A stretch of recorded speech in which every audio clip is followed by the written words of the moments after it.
recruiting a little bit, man. I tweeted this out. This had me fired up. I was on vacation, but Fongbom doing his thing in March, smacking out a crystal ball for on threes, number 2 wide receiver in the country, top 20 wide receiver in the country. Overall, I think it's like top 50.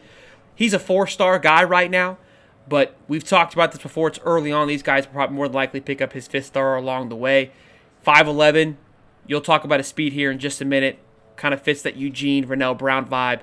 Fongbom coming in, I love it. Love it early on, especially with Will Griffin. I think there's a lot, some great base there for this 2026 class, and we're going to talk about a few others here in a minute. But talk about Naheem Burrow, I believe, is how it's pronounced.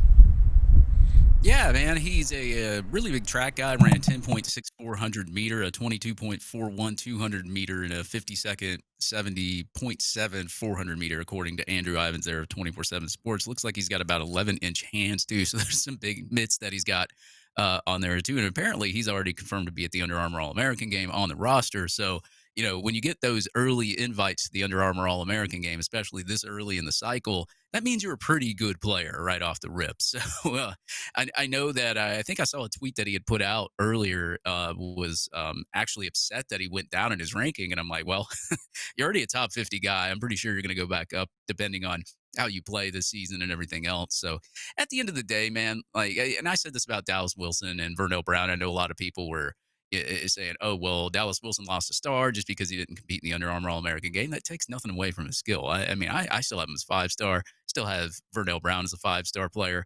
But this guy is pretty fast, and he's blazing fast. Seen some film on him. So, you know, getting a crystal ball from the old Fongmeister is a pretty good coup in your hat. And hopefully, man, Florida can seal the commitment, keep that commitment until he gets to signing day. But, man, I mean, talk about just the receivers we're bringing in at the University of Florida. I mean, you got to give Billy Gonzalez some credit now. I mean, I know that, you know, before when he was with Dan Mullen, he wasn't really recruiting these types of receivers. We were getting them from the portal and whatnot. But, you know, it's funny how Billy Gonzalez changes head coaches and all of a sudden he can recruit again. I mean, that's funny, isn't it? So I look, Billy, you go to Billy Gonzalez, you go to his career and who he has recruited from high school. I mean, he's got to be like one of the number 1 recruiters of all time. I mean, you're talking about a guy that recruited Percy Harvin, Riley Cooper, those types of guys, and now he's getting those types of guys back here at the University of Florida because he has a head coach that actually cares to recruit talent and get it here. So I'm excited, man. Especially, you know, you got Lagway out there too, doing what he's doing. A lot of wide receivers are interested in that, and they know he's going to be playing again here next year. So it's a fun time, especially offensively in the backfield for wide receivers here at the University of Florida. Little Dizzy Gator there from Dave there, giving Billy Gonzalez the cap of number 1 recruiter of all time. That might get a little flack in the comment section, Swolder. Which, look, coming from you, I love it. That's a Stephen Harris or Sheldon Walker comment. I love it though. But look, I think he got a lot of flack coming into this season from a couple of Gator content creators. Brandon Olson was one of them. Look, love Brandon too. I love his opinion. I respect it very much, and I think his opinion was valid in the sense that, you know, the recruiting to this point hasn't really turned out outside of the Eugene Wilson and a few kind of shining spots, but the development is what I was really harping on, and so I think that's starting to pay dividends. And look, to be fair, very similar to Rob Sale, right? The recruiting wasn't there, but the development is starting to come through, and now you're seeing that pay dividends as well, which we're going to get into here in just a minute. But yeah, Naheem Burrow, great talent, a lot of speed, and with us getting some big size this past year, we got to continue to get the speed as well. So again, 5'11", fits into that Vernell Brown, Eugene Wilson, and we're going to be talking about these guys here in just a bit in that wide receiver room with Eugene Wilson coming off his injury from the Zach Alberverdi article on 3. Really excited to talk about that. And a lot of people are hyping up Studervant. I think Bender did a great. I think it was Bender. Maybe it was Keith. I don't know. Be wrong if I'm whoever it was, but just spoke with one of the trainers about Studervant going to be, you know, that believe he can be a true star for this Florida Gator offense in DJ Lagway. So really excited to see how that's going to plan out. Let's talk about the offensive tackle. Now, the reason I want to get into this, we've talked about a few tackles so far, and all being 5-star. Got my Foco order shipped today. We talked about this last Wednesday, rocking the overalls. No overalls right now, or my nipples would be chafed, so I can't do that. But for moving on, we'll be rocking Foco gear for the remainder of the next month or so. They're sponsoring our show for the next couple months. Super pumped to be partnered with them. They sent us some incredible gear. If you haven't seen what they sent us, go check the last episode. And if you haven't watched that last episode with George Combs, what are you doing? Because that show was incredible. But check out Foco. Everything from, they got shoes, bobbleheads, overalls, hats, just all kinds of, just everything you want Florida-wise right now. Flags, all great stuff, and now they're partnering with you, giving you 15% when you use the code Hightop15. So an awesome time. Use the link in the description. It started March 1st. I think some people went and bought and got some gear. I'm also doing a giveaway for anybody who orders merch from Foco. Send me an email. Make sure you get this right, because I think somebody misheard me from before. Hightopsports, the number 2 at gmail.com. Send me a picture with whatever gear that you get, and you'll be entered into a drawing to win a book bag that Foco sent us, a Gator book bag. So I wanted to kind of try to see how many people we can get into overalls at the spring game. That's my goal here. And so we'll rock and roll with that. Again, check it out. You don't have to get overalls. It can be anything. You can be up for a chance to win. But if you want to come be part of the boys for that spring game, get yourself in some Foco overalls. Let's our 4-star guys in that top. I mean, we're talking top-tier offensive tackle. And another one being now Felix Ojo, a 5-star offensive tackle, is looking to, earn a visit from Florida after their consistent effort. And so, again, this goes back to what I've been saying this entire time. We haven't got confirmation, or I don't know if you've heard anything, or maybe I've been on vacation for too long on whether or not he's staying. I mean, he hasn't left yet, but we can obviously assume that he's taken a demotion in the sense that Russ Callaway gets the nod for offensive coordinator. I've been seeing a ton of recruits tagged to Jonathan DeCoster, which was obviously he was brought in as a second offensive line coach. A lot of guys loving what he's doing. I think they're loving what the development and loving that, what DeCoster is doing. So maybe we've had a nice little change of speed on the recruiting side of things from that offensive line side. So, we've always done well with getting big guys, and what I mean by big guys, I'm talking 6'7", 6'8", but they're usually from Germany, or it's their first year playing football, which is not a knock by any stretch. But we're kind of digging through the rough here, and so now we're getting some guys. And the reason why I love these guys is because what we're seeing now is all these guys that are coming up, they're in their third year, right? And we saw it last year with Jordan Seaton out of Colorado being able to have an impact right away. Did he have some holes? For sure. Starting freshman. Left tackle, though, I think he did a fantastic job, and that's what you hope when you go get a 5-star guy, that he can start right away. And look, you got to think, this O-line coming this year, stacked. Love it.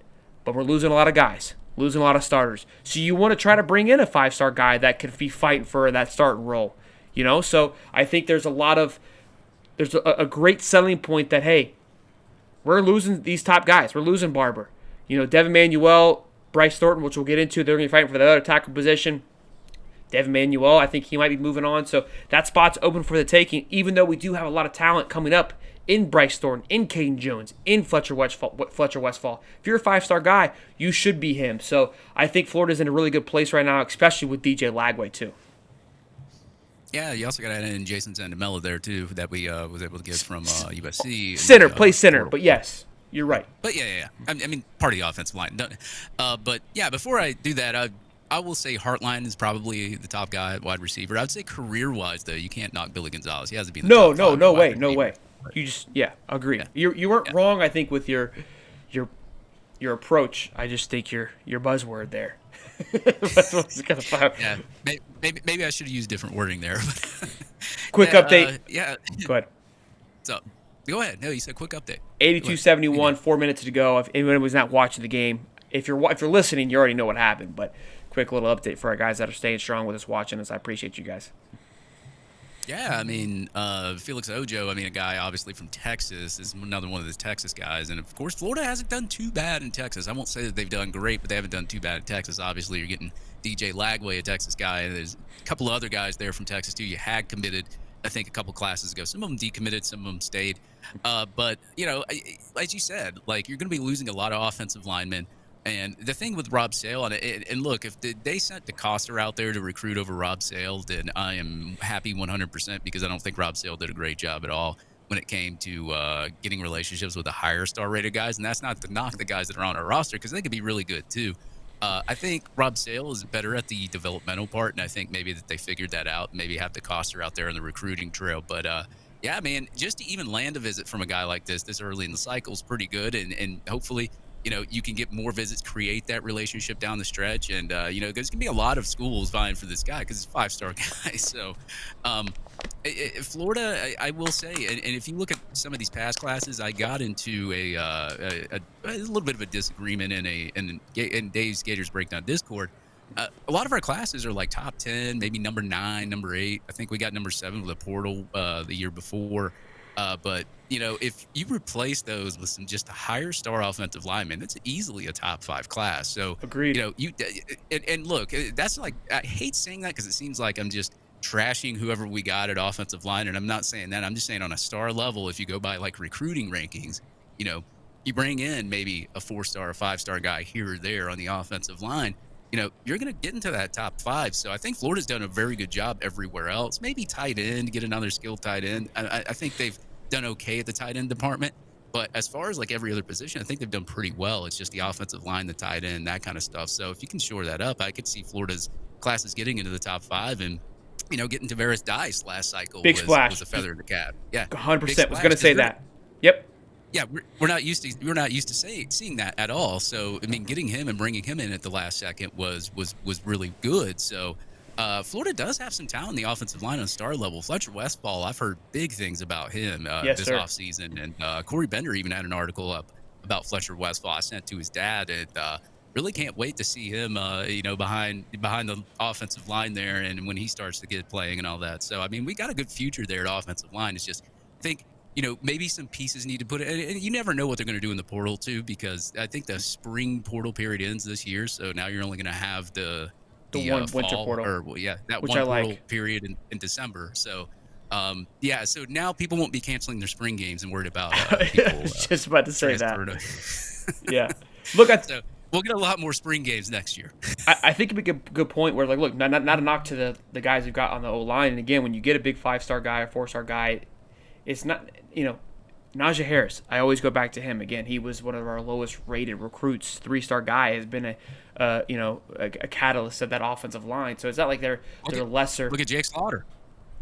Exactly. Not like they're lesser. They may just take a little bit longer to kind of get going sometimes. And next year for sure, to continue on with hopefully the success we're able to build on this year, you want to be able to have guys you can plug in and be impactful right away. And a 5-star guy, I think, will be able to do that. So